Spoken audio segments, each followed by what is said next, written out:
Early in the morning, Nishino Akane wakes up with the help of her alarm and takes a shower before checking out herself in the mirror, and she looks gorgeous. Afterwards, she gets prepared for the day at school, but she sees flashes of paparazzi as soon as she opens the door. Her personal driver snaps her out of the trance and takes her to school, where she's welcomed by most of the students. However, she soon spots Kagino, a boy she hates because of his ordinary looks and below average grades. And so begins this love story, hopefully. She greets him and he returns the gesture, but calls her Nishimura, which doesn't sit well with Nishino, even though she hides it with a smile. She reminds Kageno that her name isn't Nishimura multiple times, causing Kageno to apologize. He reveals that he's pretty good at remembering the names of all the important characters, but he's not so good at remembering named NPC. He then adds that he hasn't got much sleep and calls her Nishitani. She gets angry once again and corrects him before revealing her actual name, but Kagenu once again gets it wrong and calls her Nishimura as he leaves, which infuriates her. While she watches Kagenu leave, Akane notes that she doesn't despise him even though he got her name wrong, but she hates him because he never looks at her. Although his eyes are always facing her direction, they seem to be looking somewhere far away.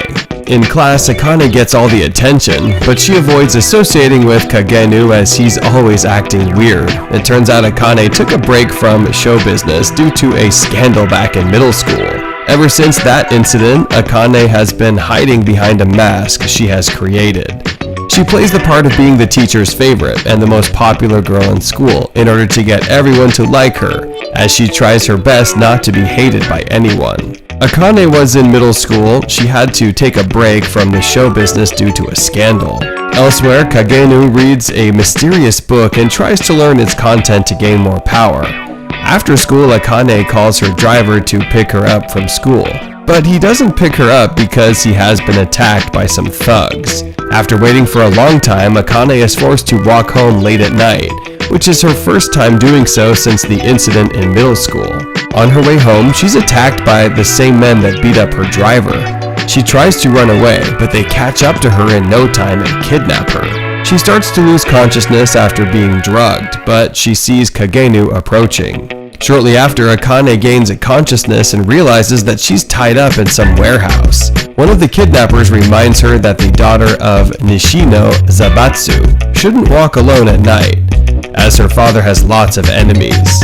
While he talks, his accomplice informs her that she just needs to stay there quietly and that she will be freed once the ransom payment has been made, which leads to an argument amongst the thugs.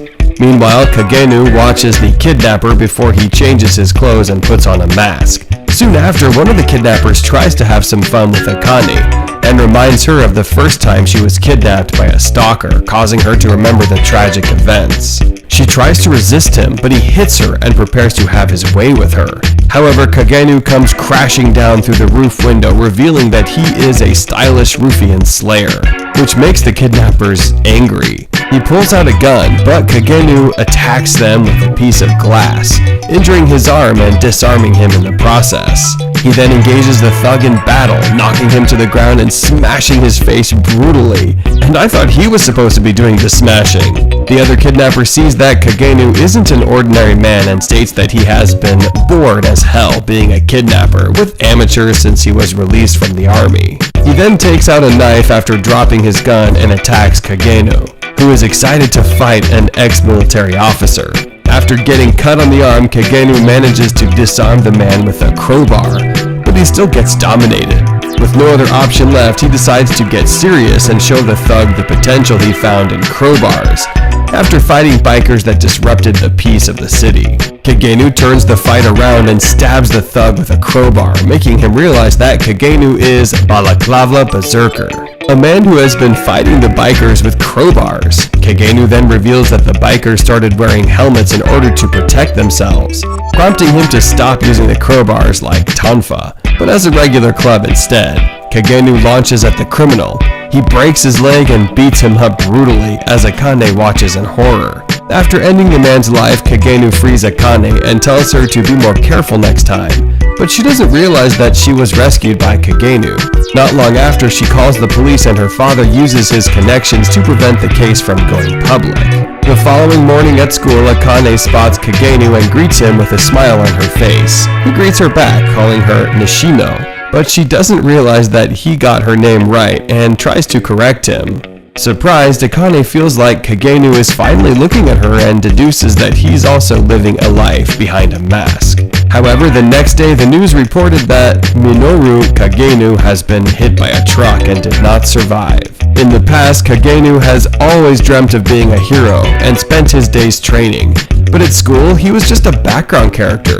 Although Kagenu reached a point in his training where he can beat up some guys, he's helpless in front of an armed man.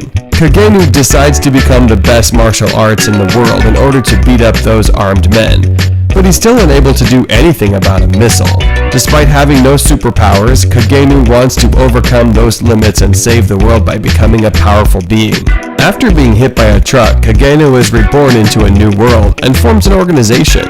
With his squad and newly acquired magical powers, Kagenu prepares to start a mission. He states that he wants to be the one who operates from the shadows, showing everyone their greatness, the eminence in shadow, even though he wants more power. Later on, Alpha reports to Kageno, now known as Sid, stating that he was telling the truth and that she found a description of the cult of Diablos. Many years ago, after dying in a car accident, Minoru Kageno is reborn as the son of Baron Kageno, an aristocrat living out in the boonies. Despite being so young, Kagenu quickly understands his new world and senses that there is magic in the air. Kageno's new family has been making dark knights who can enhance their abilities using magic. And they have high hopes for Claire Kageno, Sid's older sister, who is quite talented. Sid grows up as a background character, being an average knight, and tries not to draw any attention to him. But he comes out at night and fights bandits. With a slime sword and bodysuit in his possession, he easily kills the bandits and takes their treasure. Shortly after, he finds a cage with a rotting creature and quickly realizes its potential as the magical creature it possesses. Sid takes the monster home where he shoots it with magic and performs other experiments on it as he tries to contain the magic overload. After a month, Sid succeeds in containing the magical overload and the creature returns to its normal form, a young, beautiful woman elf. Trying to make a good first impression and recruit the elf into his team, Sid decides to put on an act as she regains consciousness. He informs the elf that broke the curse that has been put on her and all her heroes' descendants. He then shows her a fictional book about 3 heroes who defeated Diablos, but the demon placed a curse on them with his dying breath. Furthermore, he explains that the cult of Diablos is plotting to revive the demon, even though most people have forgotten about Diablos. He then introduces himself as Shadow, who lurks in the shadow and hunts shadows, preventing the cult from raising their master. After making up the whole story, Sid asks her if she would join him, and she agrees to help him fight the darkness, having lost everything. However, she explains that they need to find more heroes' descendants like her and expand their organization. Sid agrees and names the organization Shadow Garden and calls the elf Alpha. 3 years after, 13-year-old Sid practices with his sister and lets her defeat him, even though he's stronger than her. Claire is now 15 years old, which is the age that the nobles start attending the Midgar Academy for Dark Knights. However, on the day of her departure to a new school, Claire disappears, leaving her room in a mess. Meanwhile, Alpha has collected more members for its organization in the past 3 years. After discovering that his sister is missing, Sid asks Beta about Alpha's location, and she reveals that Alpha is looking for a clue that will help them find Claire. Beta explains that Claire is probably still alive, but she has been kidnapped by a high-ranking member of the cult of Diablos, as they believe that Claire is one of the hero's descendants. Beta then takes out a map and states that although the cult has a few unknown hideouts, she doesn't know the hideout Claire is being held in. While she talks, Sid makes a slime knife and throws it at the map. He misses the hideout completely, but states that they will find his sister there. Beta then figures out the cryptograms are a bluff, as there's a secret hideout at the location pointed out by Sid, and he tells her to contact the 7 Shadows. Elsewhere at the hideout, Viscount Grease keeps Claire bound with magic sealing chains. He states that her father taught her how to fight, but Claire confesses that she developed her skills by fighting her brother. Grease then asks if he healed her when she showed signs of possession, but Claire denies it, stating there is no way a weakling like Sid can heal her. However, Grease decides to investigate Sid, which makes Claire furious. In an instant, Claire breaks one of the chains, injuring her right arm to free herself, and she threatens to kill him if they touch her brother. Despite her threats, Claire is visibly weak, and Grease knocks her out easily, before being informed that there are intruders in the secret hideouts. Meanwhile, Grease's men are easily decimated by these 7 shadows. While destroying them, Alpha reveals that they are Shadow Garden, and their mission is to annihilate the cult of Diabolos, causing Grease to wonder how they know that name and its secrets. He attacks Alpha, but she blocks his attacks with ease and injures him. She informs him that she won't kill him until they get answers from him, but Grease takes a pill that boosts his magic after being overwhelmed. He manages to escape, but Alpha tells the girls not to chase him as Shadow is after him, which is the reason why they split up. Elsewhere, Shadow is lost and is unable to find the girls. He decides to explore the tunnels and encounters Grease moments after. He attacks Shadow, who dodges his attack after breaking a sweat. Shadow then confesses that Grease has more magic power than Alpha, but doesn't know how to use it. He decides to give him some lessons and blocks his attacks, making Grease look like a chump. Afterward, Shadow attacks Grease and starts cutting him, forcing Grease to wonder if he had ever been overwhelmed in battle just like this. Refusing to give up, Grease tells him no matter how strong he is, the darkness in the world is much bigger, but Shadow states he will just dive deeper. With no other option left, Grease takes more pills and buffs himself even more, as he wants to prove to Shadow that people are worthless, fragile, and powerless. He attacks Shadow with all his might, but he manages to block his attacks and fatally injures Grease using a large number of magi. As Grease fades away, he notes he was powerless against the darkness, but maybe the Shadow was strong enough to face it head on. The next day, Claire returns home in a foul mood. Miraculously, her wounds heal overnight, and she departs for the academy immediately. Although Sid is eager to go to the academy, he has to wait for 2 more. He decides to give the girls some work, but Alpha tells him it's time they leave him, which surprises him. Alpha tells Sid that the cult of Diabolos is a large organization that runs on a global scale, and the only way to fight them is to split up. However, Sid believes that the girls want to be free and no longer want to play this fighting the cult game.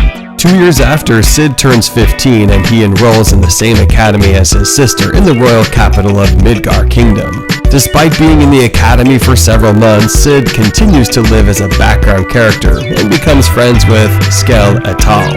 And Po Tato, other unpopular nobles like him.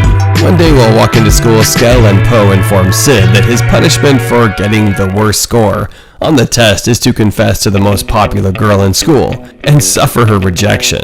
Not long after, at school, they spot Princess Alexia Midgar, who rejects another guy's confession.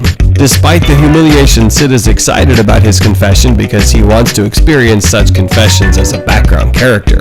Later that day, he decides to confess to Alexia, but he starts to shake and mumble his words, even though he believes that he did a great job as a background character confession. Alexia accepts his proposal, stating she has been waiting for someone like him, and this surprises Sid.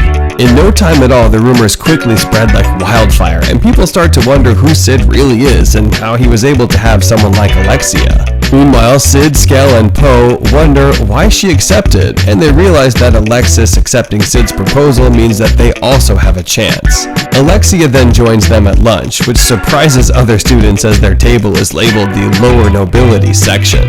All of a sudden, she receives lots of food and states that she can't eat it all. Upon hearing this, Sid starts eating her food happily, as he wants her to dump him because all of the attention he is receiving. Alexia then reveals that she is studying Royal Bushin fencing and wants to practice together with him, as he is also in the class. Sid explains that he is in the lowest sections, but Alexia insists that she puts a good word in for him, and she got him a spot in Section 1. Later on, Sid joins the Section 1 team, and their advisor is Zenon Griffey, the official royal fencing instructor. During training, Sid practices with Alexia, but quickly notices that her attacks never land. He also notes that she's slow and doesn't use magic much, but eventually figures out that the purpose of the practice is to review these strokes and counterstrokes. Although he finds her techniques great, he believes that it is boring, but doesn't tell her. After training, Alexia commends his good fencing style, but also dislikes it because it feels like looking in a mirror. Alexia tells Zenon that she is Sid's girlfriend now, but he informs her that she is still betrothed to him, even if it's a secret from the public. After listening to their conversation, Sid discovers the truth and decides to play along till he fades back into the background. Afterwards, Sid confronts Alexia about needing someone to help her get out of the engagement with Zenon, and chose a low-class aristocrat like him, who she could easily control. After Alexia confesses, Sid states he doesn't want any more attention, revealing that he isn't interested in getting mixed up in her problems. However, Alexia states that he is being too cold towards her, even though he knows he faked his confession to her after his friends told her everything. She then blackmails him that if the student body finds out about this toying with a young girl's heart, he will not see a peaceful day in the academy.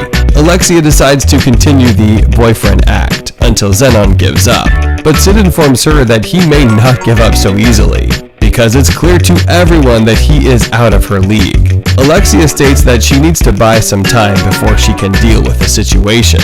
Alexia then takes out and throws a gold coin at Sid, and asks her if he looks like someone that can be bought. However, Alexia throws another coin, causing him to jump and catch the coin with his mouth, thereby acting like a dog. Sid notes that his parents' allowance isn't enough to carry his eminence and shadow operation, and he decides not to let this chance slip away. Afterwards, Sid continues being her boyfriend and is delighted that the students are more focused on Alexia having a boyfriend and not him, which allows him to be the background boyfriend character. Although Alexia acts well-behaved in public, she constantly badmouths Zenon. Sid decides to not argue with her and just agrees to everything she says. Sid wonders about Zenon's bad behavior. Alexia states it's easy to pretend. She states that she also judges people by flaws, but Zenon doesn't have any, which is not normal for a human. On the way home, Alexia tells Sid that he has the fencing basics and nothing more, but she can't take her eyes off him. Confused, Sid tries to figure out why Alexia is so different today, as her fencing is unusually aggressive and sloppy. Alexia then reveals that she always wanted to be as good as her sister, but she lacked the skills and she decided to become stronger than by herself. They ended up calling Alexia the fencing ordinaire, but states that it is unfortunate that Sid's fencing is ordinary like hers. However, Sid doesn't find it unfortunate and states he likes her fencing. Alexia reveals that her sister told her the same thing after she suffered a humiliating defeat at the Bushin Festival. But she couldn't understand how pathetic she was feeling. Sid cheers her up, stating that he isn't a great person and wouldn't care if someone kills 1 million people. However, there are things that people find worthless, and they are the most precious things in life, which is why he likes her fencing style. Alexia draws her sword and asks him what he means by that. Sid then reveals that he gets angry when people disrespect the things he likes. The train stops and Alexia leaves. She bids Sid goodbye, making him believe that it is the end of this unwanted relationship. Later on, Skell and Poe apologize to Sid for telling everything to Alexia, but wonder how far he got with her while they were dating. Sid states he didn't do anything with her, which makes his friends angry at him, as they would have done different. At the school gate, Zenon and 2 other men stop Sid and his friends. Zenon states Sid should know that Alexia didn't return to her dorm last night, and they are investigating it as a potential kidnapping. Furthermore, Sid was the last person seen with her, and he is now their first suspect. After he sees more knights approaching, Sid surrenders and realizes he's in big trouble. Alexia is being held prisoner bound by magic sealing chains, and she wonders who is behind her kidnapping. She thinks about the possible culprit, but she spots a deformed creature cursed by the demon lord, which makes her sad. Not long after, a crazy scientist comes in and reveals that he finally has royal blood in his possession. He quickly takes her blood with a syringe, and Alexia questions him about the use.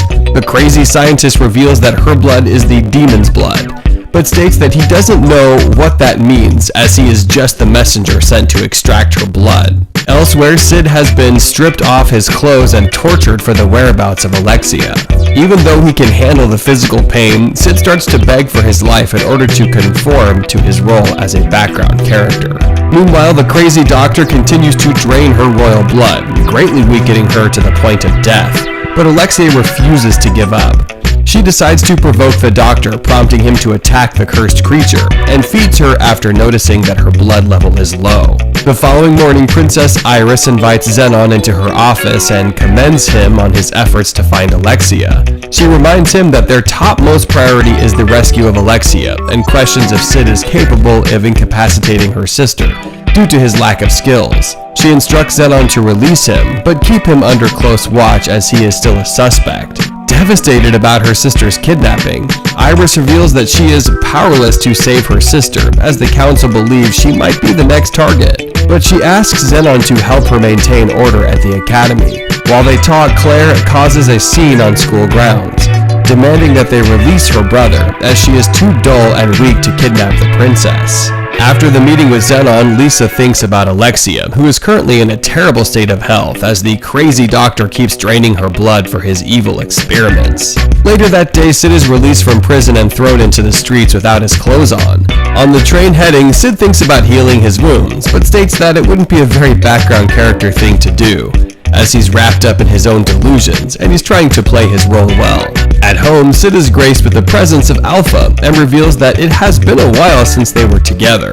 He wonders why Alpha is here, even though it is Beta's turn to be his personal assistant. But Alpha reveals that she came back after receiving a call. She informs him that they are very close to finding the cult and the organization's influence is growing every day, even though they are still weaker than the cult. Alpha then informs Sid that the cult is responsible for the kidnapping of Princess Alexia, and the Knight's Order will blame him for the crime as they are working for the cult. Sid discovers Alexia is still alive, as they need her royal blood because of its high concentration of hero's blood. But not for long. Alpha informs him that the organization is going to help him solve this case, and scolds him for not trusting them enough. Alpha advises him to lay low, but before leaving she asks him if he wants the soldiers killed. He tells her that they were only doing their job and they deserve a reward instead, but she's not happy about his decision. Later that night, Sid meets with Delta, who informs him that they have been able to mobilize 114 members for battle, which shocks Sid, as he did not realize just how much the organization had grown. Delta reveals that the plan is to launch simultaneous attacks on all the Fenrir sect hideouts of the Diablos cult scattered in the city, while they search for Alexia at the same time and bring her home. She informs him that Gamma will be in charge of the mission, while Alpha will be leading the troops into battle. However, Sid overrides their plan, stating that the world will feel their presence tonight. Outside, Sid encounters the two soldiers that tortured him, but he kills them brutally after mutilating their bodies. While Delta writes down his exploits, Sid continues to decimate the members of the Night Order, forcing the mad scientist to test his weapon, even though it's just a prototype. He injects the cursed creature with the blood of Alexia, despite the princess's warnings, and she gains tremendous power. She kills the scientist with her blade and breaks Alexia out of her chains. Unable to control her power, the creature runs wild into the streets, causing the people to run away in fear. Meanwhile, Alexia heads for the exit, but she's confronted by Zenon, who reveals that he is responsible for her kidnapping and the doctor works for him. Alexia is happy to hear this, as now she no longer has to marry him. But Zenon reveals that he now has her blood and the research of the crazy scientist, which will guarantee him the 12th seat in the rounds. He states that he would have preferred Iris's blood as she is stronger, but he had to settle for her. Enraged, Alexia engages him in battle, but he mocks her technique, prompting Alexia to reveal her ultimate technique. However, he defeats her with ease and knocks her down to the ground before mocking her for being weak. He decides to kidnap her once again, but Sid arrives just in time, surprising Alexia in the process. He prepares to battle Zenon and reveals his true identity as the shadow that lurks in the darkness.